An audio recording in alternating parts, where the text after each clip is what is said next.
Fee reimbursement చెల్లింపు విషయంలో తెలంగాణ ప్రభుత్వం విఫలమైందన్నారు కేంద్ర మంత్రి బండి సంజయ్. రాష్ట్రంలో ప్రభుత్వం పాలన ఉందో లేదో తెలియటం లేదన్నారు.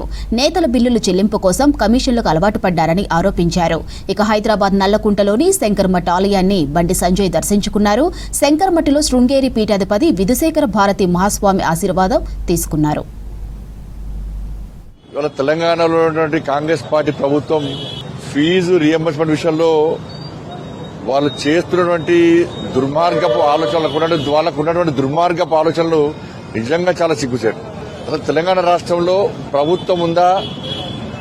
పాలకులు అన్న మాటను నిలబెట్టుకోరా?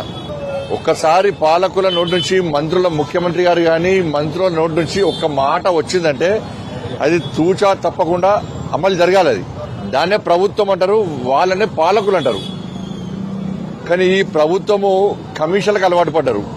ఇవాళ ఏడ చూసినా కూడా కమిషన్లు పంచుకోవడంలో కొట్టాడుకుంటున్నారు అని చెప్పి కమిషన్లు ఇవ్వకుంటే ఏం పనులు జరిగాయి, బిల్లు పేమెంట్స్ ఎక్కడ జరిగాయని చెప్పి ఇలా పూర్తిగా ప్రజల లోపల చర్చ జరుగుతున్నది వాస్తవం కూడా.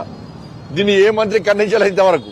నేను యాజమాన్యం కూడా చెప్పిన, మీరు ప్రభుత్వం మాటలు నమ్మి మీరు సమ్మె విరమిస్తే మీ సమస్య పరిష్కారం కాదు అని చెప్పినా కూడా మేము ఇవాళ ప్రతిసారి చర్చలు పిలుస్తున్నారు, ఇవాళ సమ్మె విరింపజేస్తున్నారు, ఒక్క పైసా ఇస్తలేరు. ఇవాళ లాస్ట్కు విద్యార్థుల పరిస్థితి ఏంది? ఇవాళ విద్యార్థుల పరిస్థితి రోడ్డు మీద వాళ్ళ పరిస్థితులు పెంచింది. వాళ్ళ జీవితాలు, వాళ్ళ భావి భవిష్యత్తు సర్వనాశనమయ్యే పరిస్థితి తెలంగాణ రాష్ట్రం లోపల వచ్చింది. ఎందుకంటేనే యాజమాన్యాలు వాళ్ళకు సమావేశం పెట్టుకున్నారు. ఈసారి ఎట్టి పరిస్థితిలో 3వ తారీఖు నాడు సమ్మెకు పిలుపునిచ్చారు. ఈసారి వెనుకపోయే ప్రసక్తి లేదు.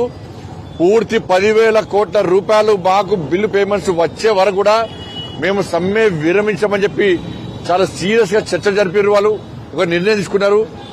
విద్యార్థులు, పేరెంట్స్, యాజమాన్యాలు, ఉపాధ్యాయులు రోడ్డు మీదకి ఎక్కి ఆందోళన చేసే పరిస్థితి ఇప్పుడు తెలంగాణ రాష్ట్రంలో వచ్చింది.